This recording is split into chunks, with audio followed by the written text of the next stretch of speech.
Hey gorgeous, this is episode number 213 with the amazing mindful millionaire mentor, Leisa Peterson. Hi, this is Leisa Peterson, and you're listening to Heart Sells podcast with Christine Schlonski. Enjoy. I'm super excited about this episode today, and you should be too, because Leisa is an amazing mentor when it comes to becoming a mindful millionaire. She is an author, money coach, and founder of the Wealth Clinic. She helps people elevate their financial consciousness by realizing their true value. She shows you how to identify where you are stuck and repeating negative patterns so that you can break free of limitation and live into your fullest potential. And I just love Leisa's teaching. She was also part of the Sales Mentality Makeover number 3. And I loved all the content she shared and the lesson she taught. And in this episode, we're going to talk about creating a thriving relationship with money. Well, I am so super excited to have you on the show today, Leisa. Welcome. Thank you so much, Christine. It's so nice to see you. I know I always love talking to you and had the immense pleasure to have you on a virtual summit, the Sales Mentality Makeover Masterclass a while ago. And I loved our conversation and I love what you have achieved in your life. And I think it's so inspirational and so motivating for people because you work around and with the money mindset. And as entrepreneurs, this is such an amazing piece of the mindset to kind of master, or if it's really heavy and dragging you down, to get over it and to liberate yourself from this pain so that you can have this thriving business. Can you give us a little bit of a background? What made you do what you do today and what made you write a book? Sure. I have worked with money for my career for almost 30 years, and I gravitated to money because we did not have much when I was growing up. So if you want more, then go study finance and learn the art of money. Yeah. And that's what I did for many years. But what happened was, after working with people, year in and year out, I would notice the emotional disconnection that a lot of people had with their money. One thing that I noticed is people would treat their partner one way, but once something came up around money, it was like a completely different relationship. And they would go into roles, and I'd be like, wow, she's not saying anything. He's doing all the talking, and I'd notice these dynamics or maybe she was doing all the talking and he wasn't allowed to talk. And the more I paid attention to people's relationship with money, the more fascinated I became around the fact that some people have these like crystal clear, clarity-oriented relationships with money. And then I would say that's the minority.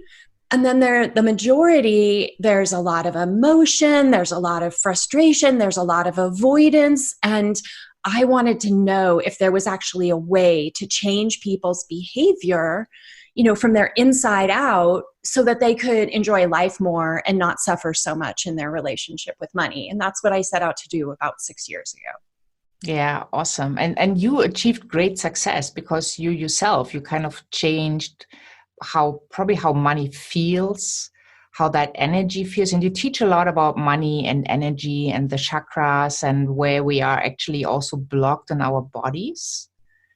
And I think that's really important because when you are feeling lack, for most people, it's like an unpleasant feeling in the body up to really pain. And this doesn't need to be, because it's, we live in an abundant universe.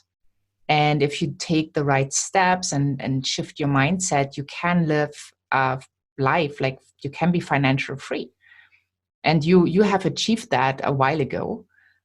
Which I just love that you can teach it and you have achieved it, and you know what it feels like not to have a lot when you grew up to where you now. And it's such a beautiful, inspiring journey that you also wrote in your book, The Mindful Millionaire.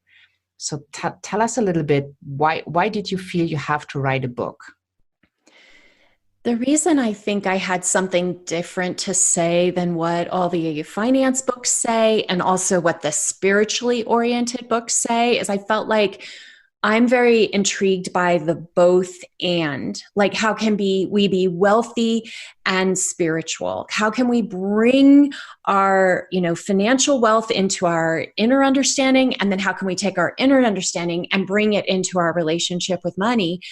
And so what I did is I've been on a very intense spiritual journey for about 20 years, and I taught meditation, and I was, helping people with their finance, but I kept those two worlds completely separate because I couldn't find role models in the finance world, nor could I find role models in the spiritual world. Like, they would sort of negate the importance of money.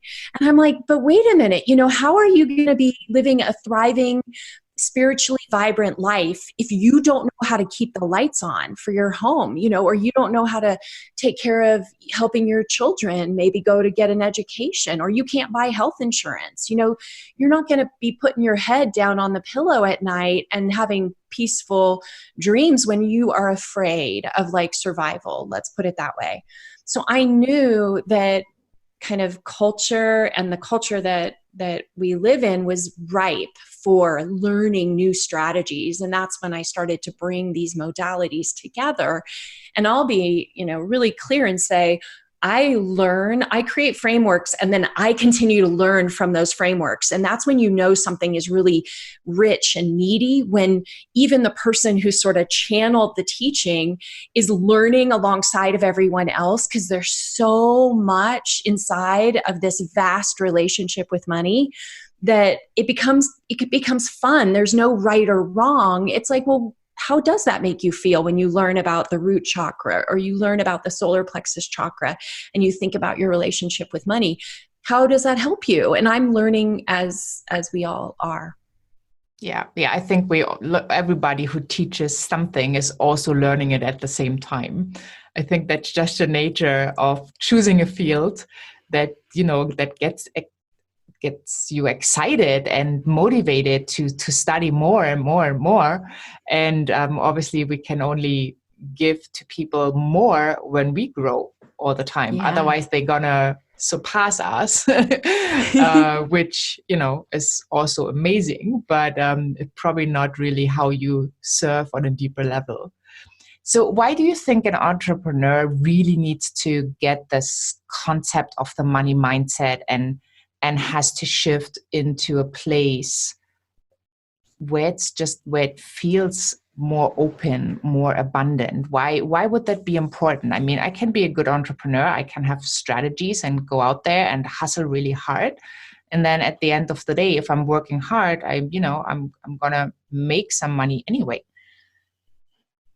This work is fascinating because I don't think we realize how these beliefs that we got created, in many cases very young in life, 4, 5, 6, 7 years of age, we don't realize that it could have been something that was very simple, perhaps for our parents, something they said in passing, money doesn't grow on trees, or maybe there was a pivotal moment and we got in trouble for something. I for one, when I was 5 years old, I stole something at school from another child. Breaks my heart now. But the way it was handled was so filled with shame that I created a belief at 5 years old that I must be a bad person. And that stayed with me until I was in my late 40s without even realizing that this, the stupid move that a 5-year-old, I wanted something, so I took it. And I had never been around other people before. I had been sort of a solo kid. So this was learning that you don't just take things that aren't yours. But the sad thing is what happens is we don't realize that these things stay with us. And when we don't deal with them, then every single conversation, every single business deal, it's crazy. When we're working with clients, these beliefs show up. But because we've not questioned them and we've not kind of pulled them apart to understand, we're basically doing one thing and feeling another, and it comes through. And what ends up happening is we can self-sabotage, but we don't even know why we're self-sabotaging, because these beliefs go so deep inside of the way that we think that it causes confusion when we don't honor and validate the fact that these things happened in the past. They haven't been resolved. And now we're living as if it was just like yesterday where we stole something and we think we're a bad person. So I'm blown away at how helpful this work is, because when you're a salesperson, for example, and you've got these conflicting messages inside and you're not having the kind of success you want, I assure you that it won't take very long to find the root of why you're not having the success that you want when you dive into this. It's like, oh my gosh. And once you can forgive yourself, maybe forgive others, you can go into it. It takes minutes. All of a sudden you're like, this is feeling like a brand new world. And I feel so much more empowered to do what I'm here to do. Yeah, especially as entrepreneurs, the world is, so to speak, open. I mean, there are no limits.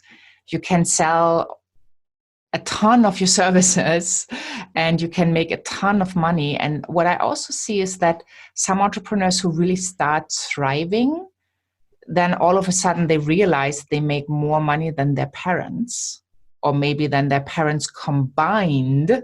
And that causes another huge problem, because then they start to self-sabotage, probably with some belief that they can't make more than their parents or something.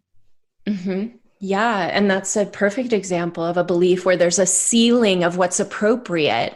And that if you were to exceed that, you might be insulting your parents, or you might be, in some way. There is a lot of deep subconscious stuff about not wanting to have our parents look bad. Even if there was not good things that happened when we were young, many people are like, I don't want to go there.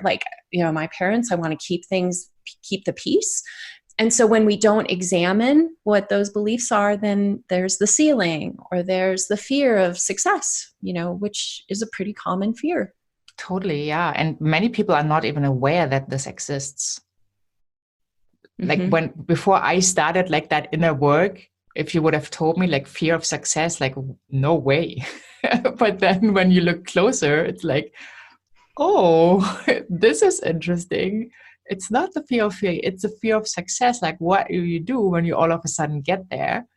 And the world you create, what can happen potentially, or who might not love you anymore, or might think that you are arrogant, or whatever comes up.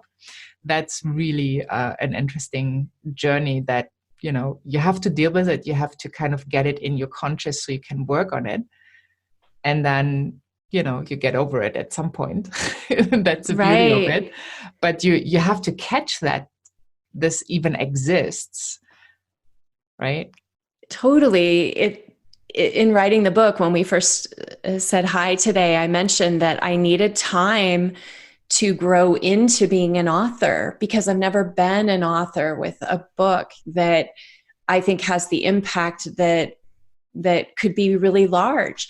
And so the fear of success, while I'd been paying attention to it as I built my business over this past 6 years and growing, this is a big leap for me. And you're putting, for me, this very heart-centered work out into the world, and being able to, someone mentioned, put it on the altar and let it be there, and don't be so connected, to this. If people don't like it, or they write bad reviews, or they give feedback that is very, can be hurtful, because that can happen out there in the world.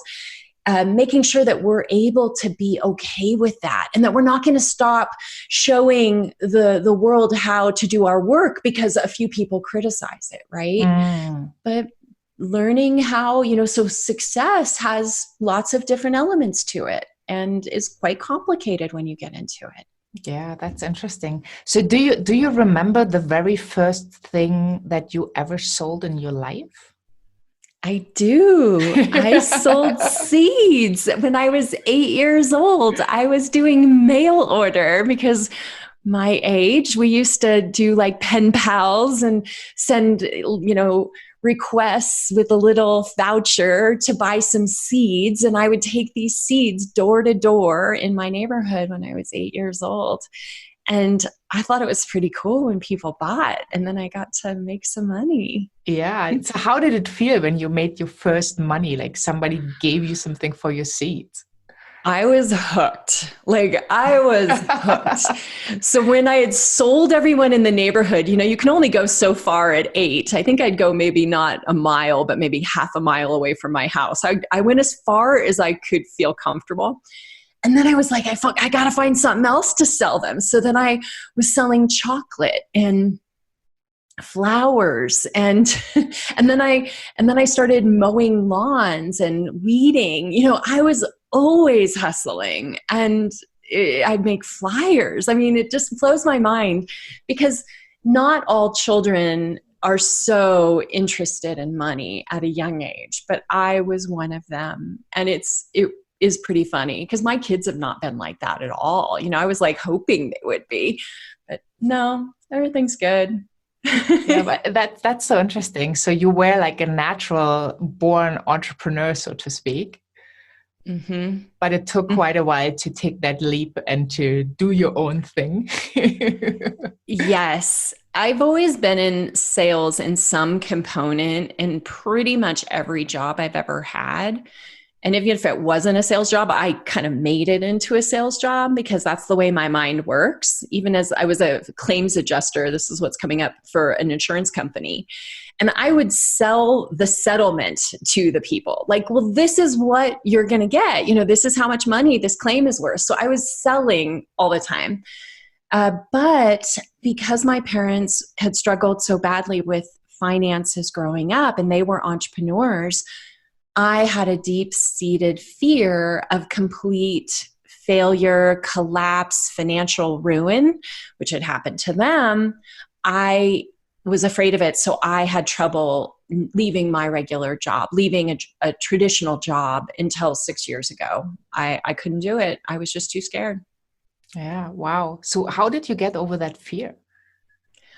Well, kind of a sad story. I was at one of these horrifying shootings in 2013, and a man walked into my doctor's office, a pretty large office in a waiting room, and he looked at me and he said, "You might want to leave now." And he pulled out a large gun and he headed to the back of the office to find his doctor, and he found her and shot her. And then my doctor got involved and he shot at my doctor, hit a patient, and then shot and killed my doctor and later killed himself. And in the course of trying to get out of this third-story building, and it just became mayhem because he was very fast and I hadn't even left the lobby by the time of that third floor, by the time he started shooting. In that moment, I had this out-of-body experience where, I had been doing meditation for many years and trying to rid myself of fear. But there is nothing like a moment where I thought death was potentially imminent and that I was not going to live through it. And that fear was so intense, I disassociated with my body and literally was like seeing the fearful state. I could see the witness to fear for the first time in my life. And I was like, I am not that fear. I didn't understand it at the time. You're just in hyper mode, but it was enough for me to say to myself, if I live, I knew my deepest dream was to actually become an entrepreneur. And it was like, if you walk out of this building and you live, you're going to quit your job. That was like the first thought once I had that association. I just connected into my purpose. I knew that I had so much more to do in this life and that my fear was totally holding me hostage. And I just didn't want to live that way anymore. Wow. Yeah.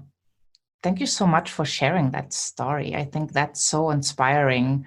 And hopefully many people don't even need to be in the situation to go for their dreams. Right. For me, it was just, I Right. was so fed up and I missed freedom so much. And I just couldn't hear another, you have to be here at this time and you have to do this then, that, it was just, that was my moment where you collect all these things you had to do, you were supposed to do, and the numbers and this and that I was like, I'm so fed up. I can't take it another day. So And I luckily, admire that. I mean, I wish it didn't take something like that, of course, but I admire it when people know themselves and listen to themselves so deeply, and then also trust that they're going to figure it out. Because I think I spent my first 2 years as a business owner not trusting that I was going to figure it out. I mean, I had a lot of stuff still to work through. yeah. And thankfully, because we had reached such financial success, it wasn't like a matter of keeping, our house or something, like we were fine.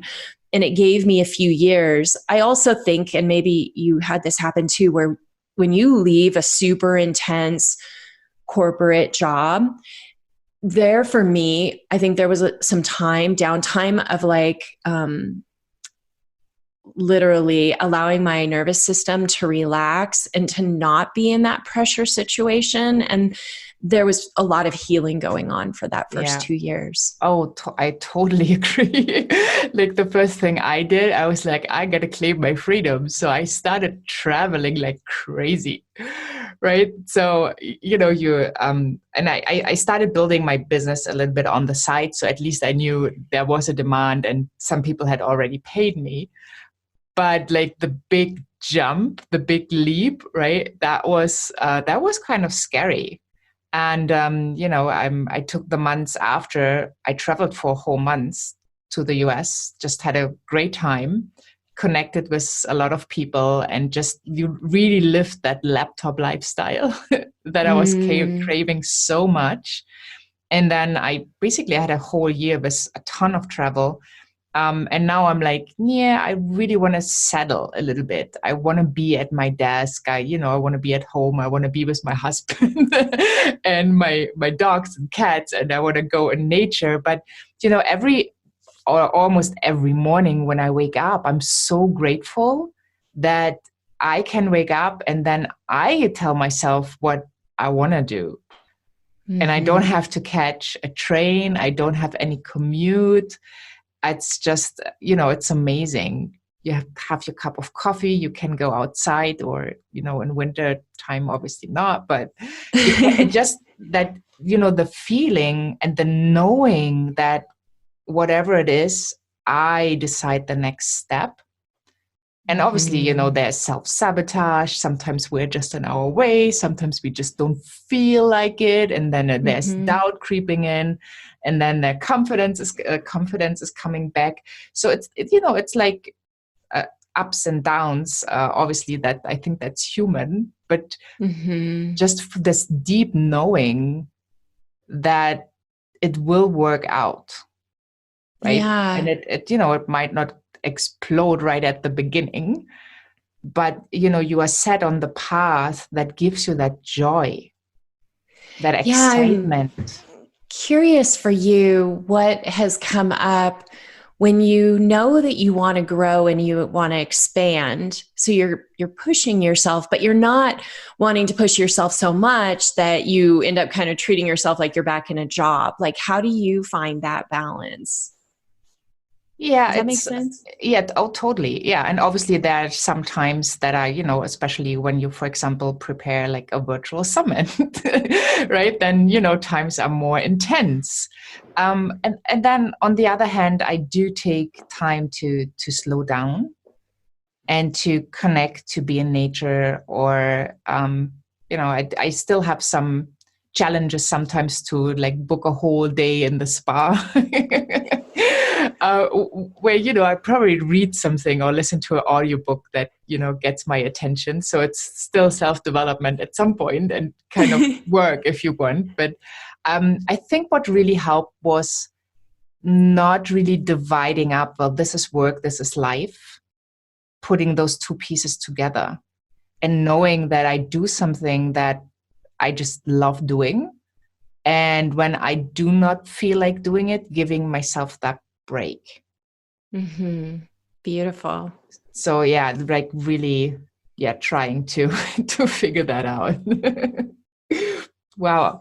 I just love talking to you. So time for this interview is already up, but I really want to send people to the wonderful gift you brought us. And they can get that at abundancegift.com. I'm going to put it in the show notes under the resources. So tell us a little bit, what are we getting when we go there? Yeah, so this is a commentary to a meditation about the chakras and about the system that I feature in the book. And then the actual meditation that balances, cleanses the chakras, and it's very relaxing. I've had people write to me and say, I cried through the whole thing because it opens up your heart, it opens up your feeling sense, and you realize some things that you were ready to let go of. And not everybody's going to have that response, but why I like to mention it is that if tears do come, allow them, because you're having a breakthrough in that moment of releasing something that's no longer serving you. And so this is like my best meditation of all the hundreds that I've created, and I wanted to give that to everyone. Oh, thank you so, so much. I'm going to also put in the resource section your beautiful book, Mindful Millionaire, so people can go and get it and read it and, work with it, because it's going to make a huge difference in people's lives. It's not the regular book about how to make money. I mean, there's so much more to it. And I'm so super excited that you actually have written the book. So thank you so, so much. And I'm also very excited that we get to have another episode. Yes, so we can talk a little bit more. And I really want to come to the topic, like what happens when you have to cry or to yawn, or like what happens to your body actually, and why you should not suppress whatever comes up. So thank you so, so much for your time, and talk to you soon. Thank you. When it comes to money, we all have these different emotions, and sometimes it's light, sometimes it's heavy. And I think it's really important that you take your money mindset to the next level. No matter where you are, there's always a next level where it's more abundant, where it's more flow, where clients are coming in with ease, and you just have to make offers with ease and grace and ask for your price. And I love how Leisa teaches actually the financial consciousness, how she brings it together, the facts of money that she really knows by being a CFP, as well as all the spiritual pieces that come together in her work and that help you to overcome scarcity, experience true prosperity, and create the life you really want, which is a subtitle of her amazing book, The Mindful Millionaire. So check that out as well. Hop on over to christineschlonski.com, find the podcast tab where you will find the show notes, all the resources we talked about, all the links to connect with Leisa, and as well as her amazing gift, Chakra Energizing for Abundance Meditation, so you can really get your game to the next level. If you have not yet subscribed to the Empowerment Notes, I highly recommend you do. Once you're over at christineschlonski.com/podcast, you will find a sign up to the Empowerment Notes, which is empowerment right into your inbox. So tips I share that I usually do not share on social, empowerment, and as well as amazing content and all the updates for Hard Sells podcast. Thank you so much for being here. I hope you are doing wonderful, and stay safe, happy, and healthy. Keep up the good vibes. Have a wonderful day wherever you are in this beautiful world. And I'm saying bye for now.